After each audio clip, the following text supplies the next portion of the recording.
Good morning students. आज हम करेंगे circular Q.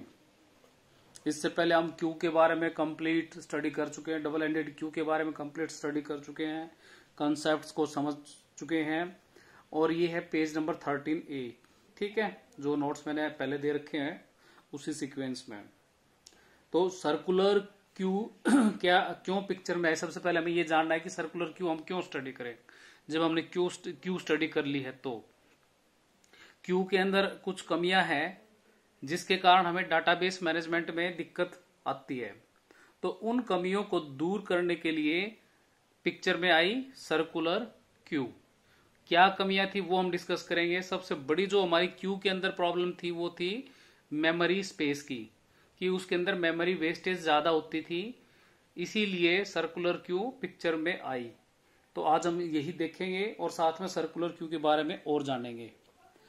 Circular array is use to implement circular queue. तो सबसे पहले एक लीनियर एरे, सिंपल एरे हम यूज करते थे, सिंगल डायमेंशनल एरे, एक सिंपल क्यू को रिप्रेजेंट करने के लिए। लेकिन इसके अंदर हम रिप्रेजेंट करेंगे सर्कुलर क्यू को with the help of circular array. This approach is use to overcome the issues of a simple queue by efficiently using the memory। जो ये सर्कुलर एरे हमने यूज किया है, इससे हमारे को क्या फायदा होगा कि उसकी जो पहले जो सिंपल क्यू थी उसकी एफिशिएंसी को बढ़ाने के लिए इन केस ऑफ मेमोरी हम ये यूज करेंगे। This is the best memory management data structure. अगर हम सर्कुलर क्यू की बात करें तो मेमोरी मैनेजमेंट के लिए सबसे बेस्ट ये डाटा स्ट्रक्चर मैं मानता हूं, क्योंकि इसके अंदर जो वेस्ट हमारी स्पेस होती है डिलीट करने के बाद उसको हम दोबारा से रिसाइकिल करते रहते हैं। ठीक है, ये इसका एक प्लस पॉइंट है कि जो डिलीटेड स्पेस है वो रिसाइकिल्ड इसमें आसानी से होती रहती है। अब इसके अंदर मैं थोड़ा सा कंसेप्ट ऑफ क्यू की तरफ भी लेके जाऊंगा। सिंपल क्यू में क्या होता है कि ये आपकी सिंपल क्यू है, ठीक है। इसके अंदर आइटम है 0, 1, 2, 3, 4। इस क्यू का साइज है 5। साइज है इसका 5 क्योंकि इसमें कितने एलिमेंट हैं 5, ठीक है। फ्रंट मेरा इस पे है और रियर मेरा इस पे है। इसका साइज 5 है और 5 इसमें पहले से आइटम मौजूद हैं।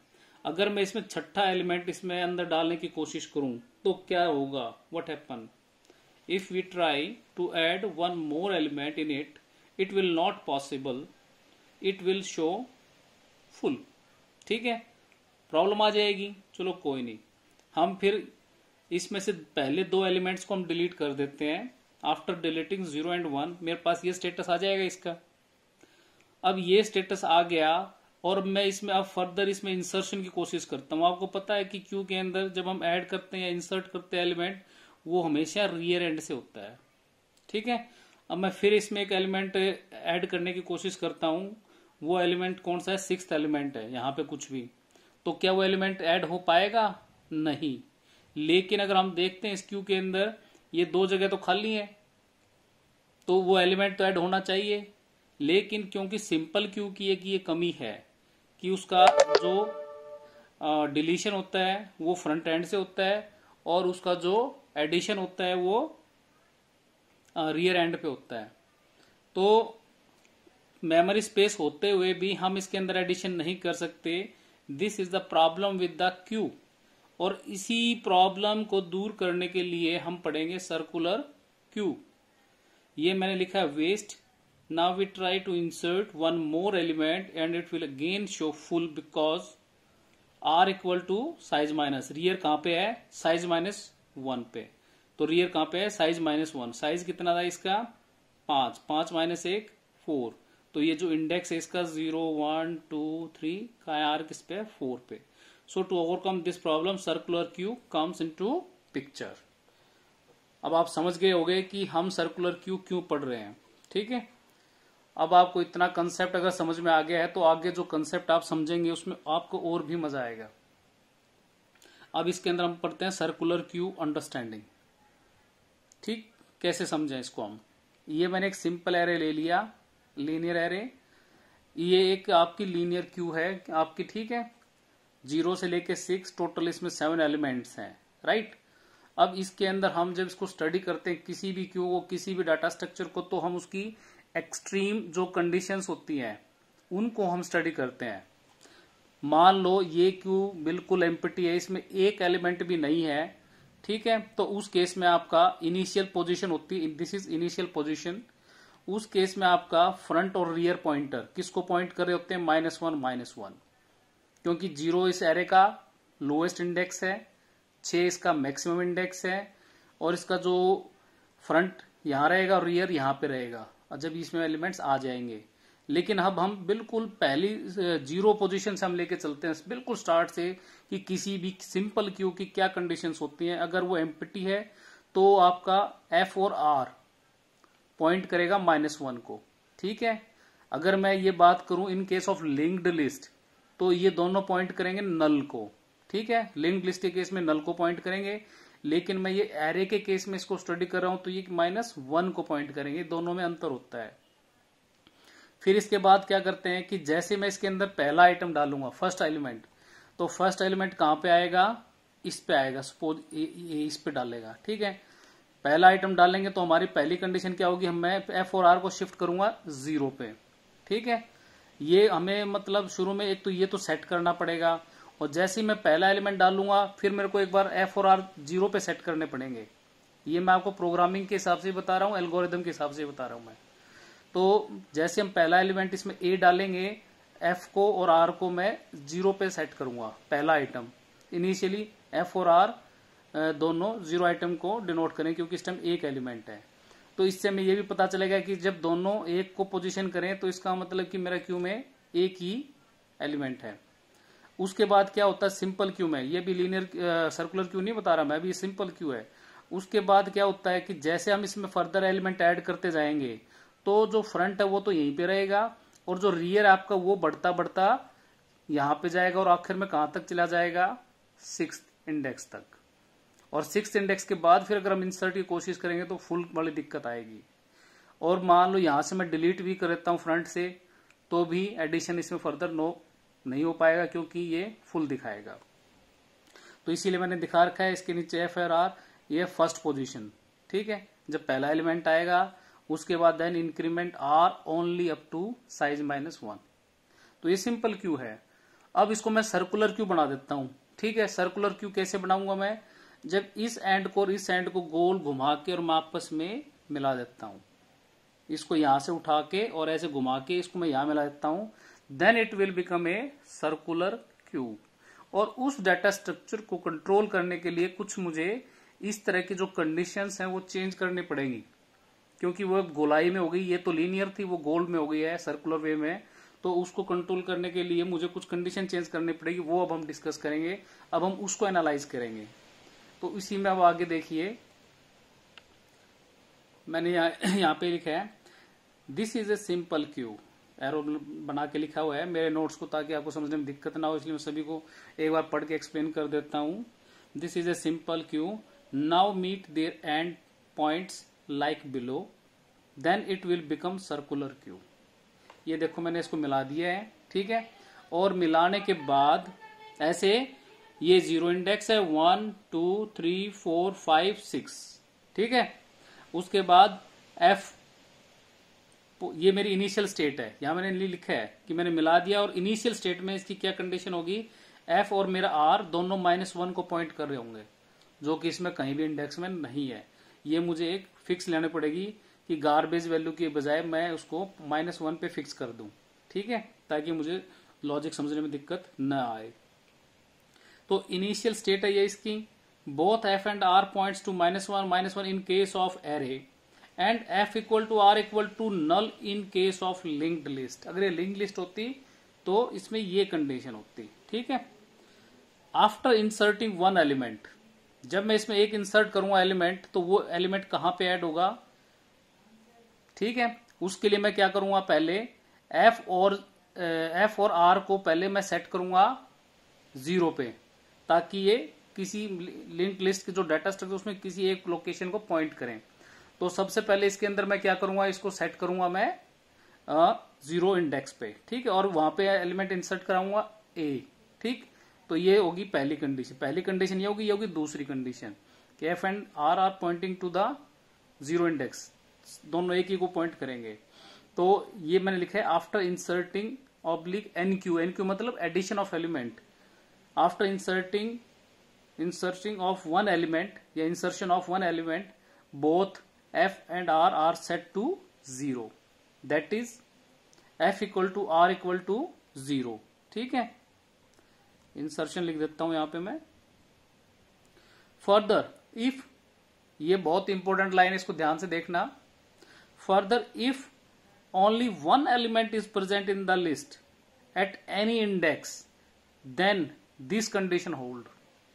ठीक है, अगर मान लो इसके अलावा कभी ऐसी पोजीशन आई कि रियर पे मुझे ऐड करते करते मैं यहां पे आ गया, ठीक है, और फ्रंट से डिलीट करते करते मैं यहां पे आ गया, ठीक है, तो यहां पे ये और ये अगर मान लो एक ही पॉइंट को डिनोट जहां भी करेंगे, इसका मतलब ये है कि मेरी उस सर्कुलर लिस्ट में एक ही आइटम है। ठीक है, तो मैंने f equal to R equal to N लिखा है। n इज द टोटल जो भी इंडेसिस, जितने भी इंडेसिस हैं 0 से लेके 1। मान लो ये इक्वल टू 1 है, अगर दोनों 1 पे है तो इसका मतलब इस पूरी लिस्ट में एक ही आइटम है और वो किस इंडेक्स पे है, 1 पे। अगर ये 2 है तो वो किस पे है, 2 पे। अगर वो 3 है तो 3 पे, और इसी तरह 6 तक है। तो इसका लॉजिक ये है। अब इसके बाद हम करते हैं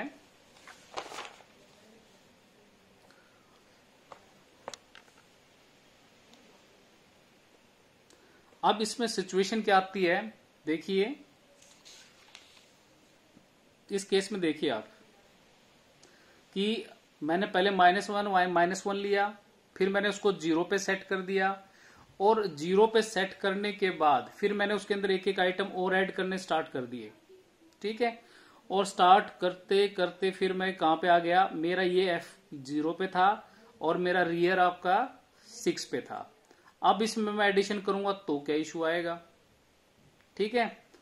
या इस केस में आप देख लीजिए कि कभी मेरा डिलीट करते करते एक राउंड में तो ऐसा होगा नहीं, सपोज सेकेंड राउंड के अंदर अगर मैं डिलीट करते करते ऐड करते करते पहुंचता हूं यहां पे, तो मेरा फ्रंट 6 पे मिलेगा और मान लो रियर मेरा 5 पे, यानी कि फ्रंट मेरा रियर से एक आगे है।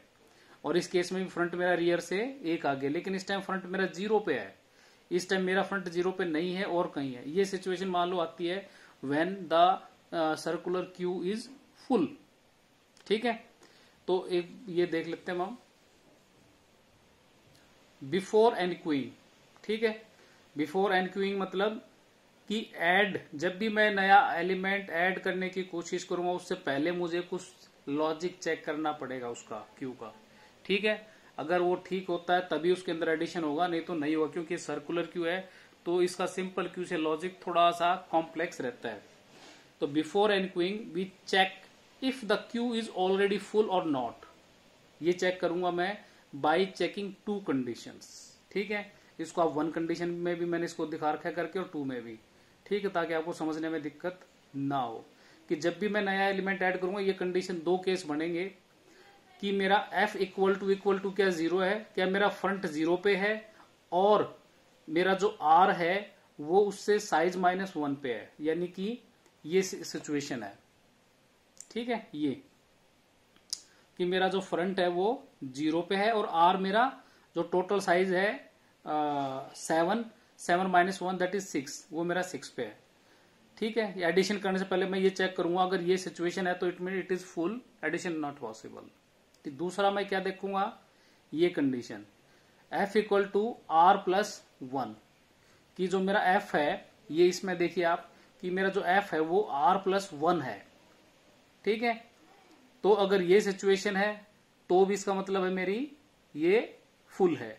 अब ये दूसरी कंडीशन मैंने क्यों ली, क्योंकि एक कंडीशन तो मुझे लेनी पड़ेगी 0 के लिए, जब f मेरा 0 पे होगा फ्रंट। ठीक है, और दूसरी कंडीशन मेरे को लेनी पड़ेगी जो मैंने पिछले पेज से बताई थी, f equal to R equal to N.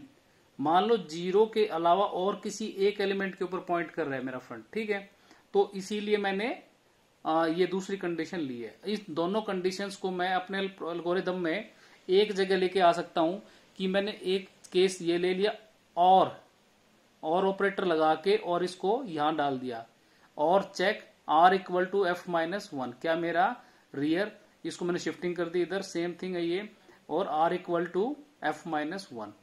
ठीक है, अगर ये दोनों है, ये है और ये कंडीशन है, तो मेरे को मैसेज मिलेगा कि my queue is full, addition not possible. ठीक है, this is due to circular increment. ठीक है, when difference is 1 in index. ठीक, ये हम किस लिए चेक करें सर्कुलर क्यू में, क्योंकि दोनों आर और एफ का अगर डिफरेंस 1 है उस सिचुएशन के लिए हम करें, क्योंकि आर के जब डिफरेंस 1 है और आर के अंदर मैं कोई एलिमेंट ऐड करना चाहूंगा तो आर को मैं एक स्टेप इंक्रीमेंट करूंगा, और इंक्रीमेंट करूंगा तो उसमें मुझे एफ मिलेगा। तो उस केस में मुझे एडिशन नॉट पॉसिबल, क्योंकि एफ ऑलरेडी ऑक्युपाइड होता है।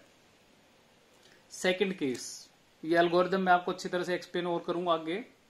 Second case, secondly before dequeuing we check if the queue is already empty और not by check condition as this. ठीक है, दूसरा मैं अगर मैंने कोई आइटम डिलीट करना है तो डिलीट करने से पहले मैं सर्कुलर क्यू में ये देखूंगा कि क्या मेरी क्यू एम्प्टी तो नहीं है। अगर पहले से वो एम्प्टी है तो अंडरफ्लो की कंडीशन रहेगी डिलीशन नॉट पॉसिबल। तो उस केस के लिए मेरी चेक कंडीशन होगी क्या मेरा f equal to R equal to -1 है।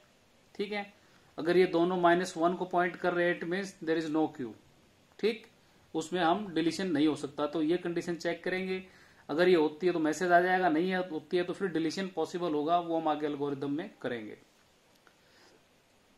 ये मैंने आपको बता दिया है। If it is not so then deletion can not be done and F will increase. ठीक है, ये दोनों मेरी बोथ फुल स्टेट के लॉजिक्स हैं। ठीक है, अगर दोनों फुल स्टेट में दो कंडीशन हो सकती हैं आपकी। ठीक, ये एफ और आर आया सेकेंड राउंड में डिलीट करते हुए। नाउ अब हम पढ़ते हैं when full state arises nothing can be added since it is a circular queue, so every increment is done using modulus function. इसमें इंपॉर्टेंट थिंग ये है कि हम नॉर्मली जब हम इंक्रीमेंट ऑपरेटर लेते हैं तो हम लिखते हैं आई प्लस प्लस। ठीक है, या temp equal to temp next. ठीक है, उसमें लेते हैं। लेकिन सर्कुलर क्यू के केस में हमने पॉइंटर को अगर आगे पीछे शिफ्ट करना है, क्योंकि वो सर्कुलर नेचर होता है, उसकी एक लिमिट, उससे आगे नहीं जा सकता, और फिर उसको हमने दोबारा से रिसाइकिल करना है मेमोरी स्पेसेस को, तो हम कंसेप्ट लेंगे मॉडुलस फंक्शन का। ठीक है, इसमें मॉडुलस फंक्शन यूज करेंगे, कैसे करेंगे वो भी मैं आगे बताऊंगा। So that increment values can be in the index domain. Modulus function इसलिए होता है कि जो मैंने इसको इंडेक्स असाइन किए हैं 0 से लेके 6 तक, ठीक है, ये वाले, तो मॉडुलस फंक्शन हम यूज करेंगे तो हम इस डोमेन को मेंटेन रख सकते हैं कि जैसे हम 6 पे जाएंगे तो 6 के बाद वापस मुझे 0 पे आना है, फिर 1 पे, फिर ऐसे करना है। तो इस तरह की अगर लूपिंग हमने कभी भी किसी भी अगर डाटा स्ट्रक्चर में प्रोग्राम में चलानी है तो हम हमेशा मॉडुलस फंक्शन का ही यूज करेंगे। ठीक है, in this case same apply for increment. ठीक है, अब how insertion and deletion done, ये भी एक इंपॉर्टेंट कंसेप्ट है कि इस केस में इंसर्शन और डिलीशन, ठीक है, कैसे होगा। हमने सेपरेट करके मैंने इसको लिखा है, ध्यान से देखिए आप, कि जब मैंने इंसर्ट करना है तो ये होगा, जब मैंने डिलीट करना है तो ये होगा। मान लो इसमें मैंने नया एलिमेंट ऐड करना है, ठीक है, मेरी जो क्यू है वो फुल नहीं है और मैंने एडिशन करना है, तो उस केस में क्या होगा, every insertion will be done at the rear and, ये कंपल्सरी है। तो उस केस में क्या होगा कि जो आइटम है जिसको मैंने इंसर्ट या ऐड कराना है that is assigned to the queue rear, यानी कि जो रियर पे मेरा इंडेक्स है वो आइटम मेरा उस इंडेक्स पे मैंने इस कमांड से असाइन करूंगा मैं। ठीक है, और rear equal to rear plus 1 shift करूंगा मैं इसको। ठीक है, रियर को मैं पहले रियर प्लस 1 शिफ्ट करूंगा और उसके बाद उस रियर के ऊपर मैं आइटम शिफ्ट करूंगा। ठीक है, ये कमांड इसके ऊपर आएगी, ये कमांड इसके ऊपर आएगी, फिर ये नीचे आएगा। रियर को मैं पहले शिफ्ट करूंगा रियर प्लस 1 मोड n। ठीक, कैसे करूंगा मैं, मान लो किसी एक पोजीशन पे मेरा r इक्वल टू 5 है, ठीक है, तो मेरा रियर किस पे शिफ्ट हो जाएगा एडिशन के लिए, 5 प्लस 1। ठीक है, 5 प्लस 1 मोड n का साइज क्या है इसमें, मेरे इस केस में 7। ठीक है, तो 6 मोड 7, तो 6 मोड 7 को हम कैसे निकालेंगे, है दिस नंबर। ठीक है, this number is divided by this number, तो रिमाइंडर इज 6, तो जो मॉडुलस फंक्शन की जो आउटपुट आएगी दैट इज रिमाइंडर, तो रिमाइंडर इज 6। तो रियर के अंदर मेरी क्या पोजीशन होगी 6, ठीक है। तो रियर की वैल्यू क्या हो जाएगी, पहले 5 थी तो अब क्या हो जाएगी 6, और 6 Q6, ठीक है। यहाँ पे क्या हो जाएगा भाई Q6 इक्वल टू आइटम, जो भी मैंने वैल्यू इसमें इंसर्ट करा ली है, ठीक है, वो यहाँ आ जाएगी। ऐसी मैं डिलीशन करूंगा।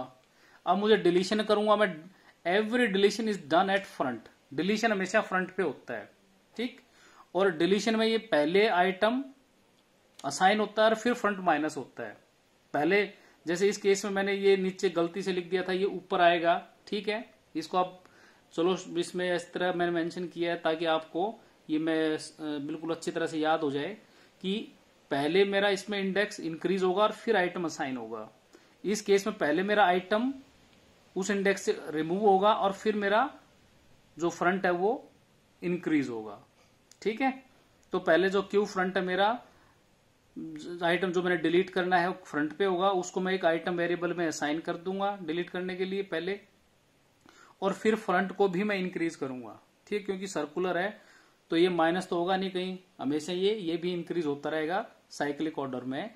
तो यहाँ पे फ्रंट प्लस 1 मोड एन, और फ्रंट वही फार्मूला लगेगा, if N at any state F equal to 1 then front equal to 1 plus 1 mod 7, 2 mod 7 क्या होता है 2। अगर ये 7 से ऊपर होता है तब हम इसमें माइनस करके लिखते हैं, लेकिन ये अगर 7 से ये नीचे है तो ये जो यहाँ पे क्वांटिटी हुई योगी हो वो नीचे आ जाएगी, मॉडुलस ये होता है, ठीक है। तो इसका आएगा 2, यानी कि फ्रंट मेरा किस पे शिफ्ट हो जाएगा 2 पे। तो ये हमने इंसर्शन और डिलीशन कर लिए। अब हम थोड़ा सा पढ़ लेते हैं इसको, सर्कुलर क्यू कॉम्प्लेक्सिटी, ठीक है। इसकी कॉम्प्लेक्सिटी ये इंपॉर्टेंट है। As there is no looping, क्योंकि इसके अंदर लूप नहीं होती, एडिशन और डिलीशन जो हम करते हैं, इसीलिए there is no looping, hence their complexity of the NQ and DQ operation of a circular Q is big O, इसको बोलेंगे big O1 for array implementation। क्योंकि इसके अंदर कोई भी मैंने लूपिंग स्ट्रक्चर इस तरह का नहीं लगाया है, इसमें सिंपल एडिशन हो रहे हैं, सभी इंक्रीमेंट एक एक 1 1 बाय इंक्रीमेंट हो रहे हैं, ठीक है, ऐसे डिलीशन हो रहा है 1 बाय 1। तो इस केस के अंदर हमारी कॉम्प्लेक्सिटी, अगर इस तरह कोई भी मेथड होता है तो उसकी कॉम्प्लेक्सिटी क्या होती है 1, ठीक है। जिसमें कंपैरिजंस होते हैं कि हर एक आइटम को हम बार बार कंपैरिजन करेंगे, उसकी कॉम्प्लेक्सिटी होती है ज्यादा, ठीक है, इसीलिए ये अच्छी कॉम्प्लेक्सिटी है। उसके बाद हम करेंगे सर्कुलर क्यू एप्लीकेशन की, सर्कुलर क्यू एप्लीकेशन इसको मैं कहाँ कहाँ इस्तेमाल कर सकता हूं, ठीक। सबसे पहला इसका होता है मेमोरी मैनेजमेंट में, ये मैं आपको एक्सप्लेन कर चुका हूं मेमोरी मैनेजमेंट, ठीक, किस तरह से मतलब जो क्यू की दिक्कत थी उसको दूर किया मैंने सर्कुलर क्यू से। दूसरा हम करेंगे ट्रैफिक सिस्टम। ट्रैफिक सिस्टम में आपने रेड लाइट देखी होगी कि वो एक पर्टिकुलर, जब भी आप जाते हैं किसी चौराहे पे तो रेड लाइट टाइम फिक्स होता है और उस टाइम के बाद वो रिपीट होती रहती है, ठीक। तो वो उसके अंदर जो डाटा स्ट्रक्चर होता है रेड लाइट का, तो उसके अंदर मैं यूज करता हूं डाटा स्ट्रक्चर सर्कुलर क्यू, ठीक है। तो circular queues are used to switch on the traffic lights 1 by 1 repeatedly as per the time set, जो हम टाइम सेट करते हैं उस हिसाब से वो गोल गोल घूमती रहती है, ठीक है। इसको हम चेंज भी कर सकते हैं। सीपीयू स्केड्यूलिंग, ठीक है, प्रोसेसर की जो स्केड्यूलिंग होती है उसके लिए भी मैं सर्कुलर क्यू यूज करता हूँ, क्योंकि प्रोसेसर होता है कि कई बार उसके पास बहुत सारी क्यूज जॉब्स आती हैं एग्जीक्यूट होने के लिए, तो वो सारा उनका क्यू क्रिएट करता है, ठीक है, और क्यू क्रिएट करके वो उसको सर्कुलर क्यू में रखता है, ठीक। एक बार जैसे काम हो गया फिर दोबारा से वो उसी काम को फिर उठाएगा, ठीक, जब तक कि वो काम पूरा न हो जाए। तो operating systems often maintain a queue of processes that are ready to execute, जो कि तैयार होते हैं एग्जीक्यूट होने के लिए, और दैट आर वेटिंग, या वो waiting for a particular event to occur, यानी कि वो ये लाइन में लगी रहती है प्रोसेसर के पास कि उनका कोई एक पहले से जो दिया हुआ काम वो अभी पेंडिंग है, इसलिए वो क्यू में है। जैसे वो काम पूरा होता है उससे इनपुट लेके और वो प्रोसेसर के पास एग्जीक्यूट होकर वो फिर क्यू से एग्जिट होती हैं। तो इस तरह की जो जॉब्स वेटिंग लाइन में होती हैं वो भी सारी की सारी हम मैनेज करते हैं सर्कुलर क्यू के माध्यम से।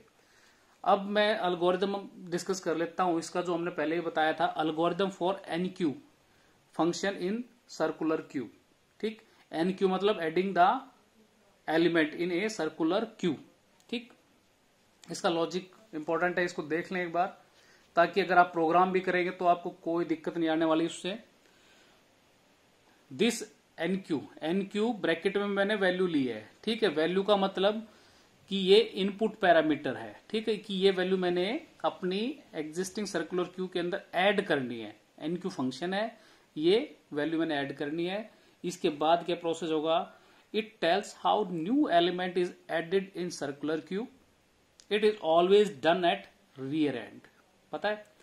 Step 1, check if circular queue is full as, ठीक है। पहले मैं चेक क्या करूंगा एडिशन से पहले कि क्या मेरी क्यू फुल है। उसके लिए क्या लॉजिक, क्या कंडीशन होगी मेरी, हम चेक करेंगे कि मेरा जो आर है वो साइज -1 पे है और मेरा एफ 0 पे है। एक तो ये था जो मैंने पीछे डायग्राम में दिखाया था आपको, दूसरा और या मेरा आर एफ से एक पीछे है, 0 के अलावा किसी पॉइंट के इंडेक्स के ऊपर। अगर ऐसा है, if it is true the circular queue is full, ठीक है, एडिशन नॉट पॉसिबल, ठीक। एल्स, अगर ये कंडीशन नहीं है तो चेक इफ, इसमें मुझे ये भी कंडीशन लगानी पड़ेगी। अगर ये नहीं है फिर हम एक और कंडीशन चेक करेंगे, क्या मेरा आर साइज -1 पे है, ठीक है, और मेरा एफ 0 पे नहीं है, ठीक है। अगर ये सिचुएशन है, अगर वो 0 पे होगा तो वो वही कंडीशन हो जाएगी, वो 0 पे नहीं है और ये ही है, ये इस कंडीशंस के बाद ये आई है, ठीक है। अगर ये ऐसी सिचुएशन है, if this is true then set R equal to 0, क्योंकि आर ये 0 पे होगा, ठीक है ना। तो मान लीजिए लास्ट पोजीशन पे है, तो आर को मैं कहां सेट कर दूंगा अब, 0 पे। And insert new element at 0। एक बार मुझे कंडीशन चेक करनी पड़ेगी क्योंकि सर्कुलर क्यू है, इसीलिए मैंने कंडीशन उसमें डाल ली है, ठीक है। ये 0 के लिए हो जाएगी, ये नॉन 0 के लिए हो जाएगी, ठीक। Step 3, repeat above steps for every new insertion. Above step repeat करते जाए, नया इंसर्ट करते जाए। सिंपल एल्गोरिथम है, ये पेपर में आ जाता है ये भी। अब हम करेंगे D Q.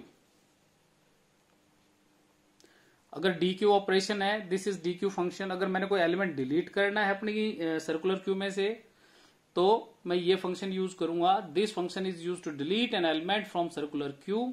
An element is always deleted from front position. इसका एल्गोरिथम पहला, इसका एल्गोरिथम इसमें पहला स्टेप है, अगर मेरे पास कोई आइटम लिस्ट एम्प्टी है तो deletion not possible. Check if queue is empty और नॉट, क्या मेरी एम्प्टी है कि नहीं। कैसे चेक करूंगा, as check if F is equal to -1। अगर मेरा एफ -1 है तो मुझे पता लग जाएगा कि देयर इज नो एलिमेंट, ठीक। मैसेज डिस्प्ले हो जाएगा queue is empty. Step 2, if step 1 is true then display queue is empty. Else, अगर ये नहीं है, गो टू स्टेप 3। हम 3 पे आ जाते हैं। फिर हम चेक करेंगे क्या मेरा, check if F equal to R, क्या मेरा फ्रंट आर सेम है, ठीक है।